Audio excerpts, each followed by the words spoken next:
Kalidou Koulibaly a délivré 2 passes décisives pour la Norvège ce soir.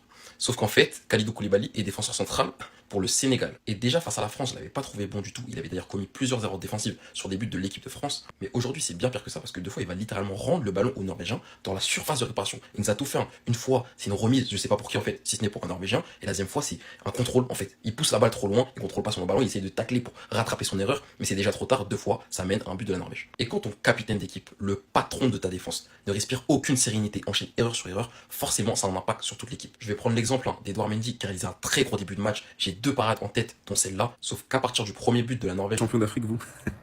Moi, je vais dire les termes. Je suis pas vos influenceurs sénégalais qui vous caressent dans le sens du poil pour pas vous froisser là pour garder les accréditations. Papio, toi déjà là, pourquoi tu laisses Koulibaly? Il est cramé. 2 buts là, c'est lui qui nous donne. Mané, tu le laisses 90 minutes sur le terrain, il est KO. KO. Ibrahim Baye, tu le laisses sur le banc. Quand il rentre, bizarrement, à chaque fois, ça change. Pourquoi? En fait, plusieurs fois, ça se répète, mais toi, tu vois, tu te rends pas compte. Il rentre sur le terrain, il change un truc à chaque fois. Mais bon, champion d'Afrique, vous êtes là, vous narguez le Maroc. Le Maroc, eux là, j'ai allumé la télé, j'ai regardé. Ils montrent que eux, c'est les tops d'Afrique. Voilà. Côte d'Ivoire aussi, j'ai regardé la télé, ils montrent que c'est les tops d'Afrique. Vous êtes des tops de...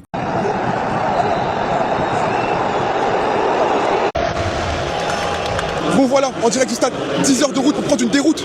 J'ai jamais vu un visage aussi catastrophique. En première mi-temps, c'était cataclysmique. J'ai jamais vu ça, des contrôles. Les simples contrôles, on n'y arrivait pas. On n'était pas dedans. Ils nous ont rentrés dedans. Eux, ils ont joué un match pour jouer la qualification. Nous, on n'a pas joué ce match-là. On n'a pas joué ce match-là. Nos attaquants, ils n'étaient pas là en première mi-temps. Le seul, c'est Ismaïla Assar. Mais un doublé, aujourd'hui, se rattrape de ce qu'il a fait contre l'équipe de France. Mais sinon, le reste, c'était en dessous du niveau. En dessous du niveau, défensivement, on a fait des erreurs bêtes. Des erreurs, on leur a donné des buts. Comment tu veux qu'on gagne un match de Coupe du Monde avec tant d'approximations? Avec tant d'approximations. À partir d'aujourd'hui, je descends du train Pape Thiaw. Je te défendrai plus jamais de la vie. Mais plus jamais.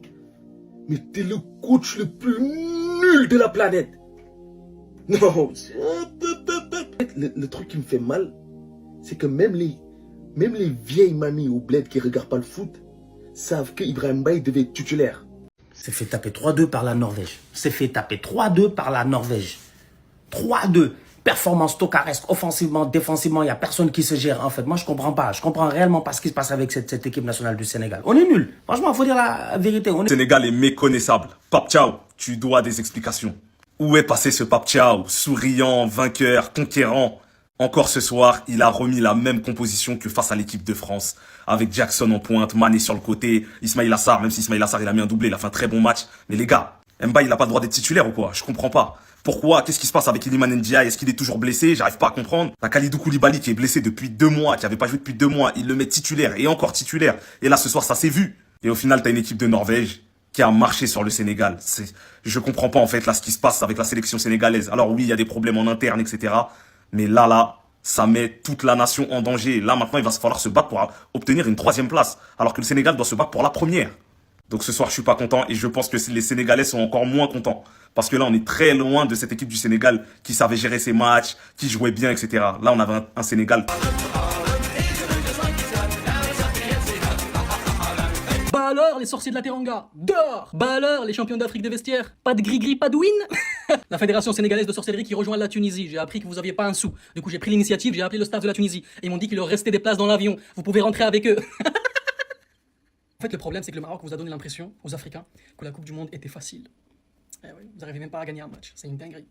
Ce qui vous arrive là, c'est que le début, et c'est pas fini. Daoud Shorafa, vous, petits merdeux, vous pensez pouvoir défier Allah avec des petits gris-gris. La traîtrise, la sorcellerie, la manipulation, le mensonge, tout ça, vous êtes en train de le payer. Et wallah que c'est pas fini, vous êtes maudits à vie. Tout ce que je vous souhaite, c'est échec sur échec, Inch'Allah, vous ne reverrez jamais la lumière. Bref, abonnez-vous. Voilà le Sénégal à la Coupe du Monde. Iram. Un point, ils n'arrivent pas. Iram. Il vous montre l'exemple. Votre dernier match, ça va être ça. Ça va être ça, votre dernier match. Ça rame. Devant quelques supporters sénégalais. La Norvège, vraiment. Les haggars par excellence. Moi, je comprenais pas cette célébration. En fait, tout au long du match, les supporters faisaient ça. Parce que le Sénégal, ils font que ramer. Depuis que c'est plus en Afrique, depuis qu'il y a des contrôles, ça rame très fort. Merci Odegaard d'avoir donné le tempo. Merci Haaland d'être en tête de gondole. C'est beau, c'est très beau. Quand on a l'illustration du Sénégal en Coupe du Monde hors Afrique. C'est magnifique. Salam alaikum, Dimal Marib. Dinguerie les frères. Et pour Haaland, allez, allez. Et pour Haaland, allez, allez. Ils auraient pu mettre le 4-1. Mais Bob, il en a pas voulu. Bob, il ne voulait pas. Il a mis une patate dans la tête du défenseur. Bon. En tout cas, 3-1. 2 matchs, 2 défaites. Le contrôle à l'aéroport, c'était pas pour rien. Pas de serviette, pas de chichi, pas de gris-gris. C'est carré. Alors les soi-disant champions d'Afrique. Le duo maléfique. 3 buts pour Erling Brut Haaland dans ce début de mondial. 2 padés pour Martin Odegaard. Allahumma barik. Vous êtes très très forts les Norvégiens. Vous avez fait match nul et vous avez cassé beaucoup de nos joueurs. Finalement le Sénégal, ils ont pas fait mieux. Ils ont fait pire. Ils se sont fait éliminer en phase de poule. Allez essayer de chercher les 3 points face à l'Irak. Inch'Allah, 0. Inch'Allah, 0. Retour à la maison. Peanuts. On aime beaucoup Le Sénégal et l'Algérie font honte à l'Afrique ou je sais pas quoi. On sait déjà qui dit ça. C'est quel peuple qui le dit. Mais bref, ça c'est pas important. C'est pas important parce qu'ils ont joué contre un Brésil dégueulasse et ils ont fait qu'un partout. 2 défaites, 0 points et tu viens parler du Maroc. Alors je suis désolé les frères sénégalais, on vous aime bien mais là aujourd'hui on est obligé de vous vanner, surtout avec tout ce qu'on a vécu pendant la Coupe d'Afrique. Donc là on a mis Haaland avec un maillot du Maroc, voilà, Haaland qui a réalisé un match énorme contre le Sénégal et en plus de ça je me rappelle dans la conférence de presse d'avant-match ça disait quoi? Ça disait que Haaland n'allait rien pouvoir faire, qu'Haaland allait vraiment être maîtrisé. En l'occurrence, le Maroc a fait match nul 1-1 contre la Norvège. Et vous savez, il a touché combien de ballons Haaland? Il en a touché 4. 4, pas plus. 4 ballons touchés. Donc maintenant, là, on aimerait avoir ta petite version, ton nouveau discours, savoir un petit peu ce que tu en penses du coup de cette défaite contre la Norvège. Parce que visiblement, nous, on a gagné contre un Brésil qui est dégueulasse. Bon, je sais pas. Mais pour l'instant, c'est pas le Maroc qui est à 0 points et c'est pas le Maroc qui est au bord de l'élimination. En fait, je ne vous comprends pas, mes frères et sœurs sénégalais. Il est 4 heures du matin. Il est 4 heures du matin. Je me suis réveillé pour vous. J'ai porté le bonnet du Maroc, Marocain que je suis, pour vous supporter, vous. Il est 4 heures du matin. Je ne peux pas crier. Par respect pour le voisinage. Par respect pour le voisinage. Pourquoi à chaque Coupe du Monde, vous êtes extrêmement nuls? Pourquoi à chaque Coupe du Monde, face à une équipe qui est pas tant fort? La Norvège, elle est pas waouh. Pourquoi vous êtes moche? Pourquoi à chaque Coupe d'Afrique, vous êtes des bombes atomiques, mais à chaque Coupe du Monde, c'est l'effet contraire? Kalidou Koulibaly, ça fait depuis des dizaines d'années que tu joues dans le football professionnel, football européen. Tu vois, football européen, tu peux pas savoir comment t'es valorisé en tant que défenseur sur le territoire africain. Tu sais très bien que si nous, Sénégalais, parce que oui, aujourd'hui je suis Sénégalais, tu sais très bien que si le Sénégal perd face à la Norvège, c'est direction le cimetière, direction la tombe. C'est quoi ces erreurs techniques que tu nous fais? Des erreurs de bébé, des erreurs d'enfants, des erreurs de la garderie. Tout ça à cause de ces erreurs que tu nous fais. La Norvège a ouvert le score. Ça aussi de la part de Koulibaly, c'est inexplicable. Pour moi, c'est littéralement une honte. Tu rajoutes sur le fait que Edouard Mendy a failli engendrer une sacrée grosse erreur envers Haaland, qui lui a failli marquer 3 buts, qui lui a failli engendrer un hat-trick. Heureusement, il a touché poteau face à ce tir, mais dans les faits, Haaland a marqué 2 buts face à nous les Sénégalais.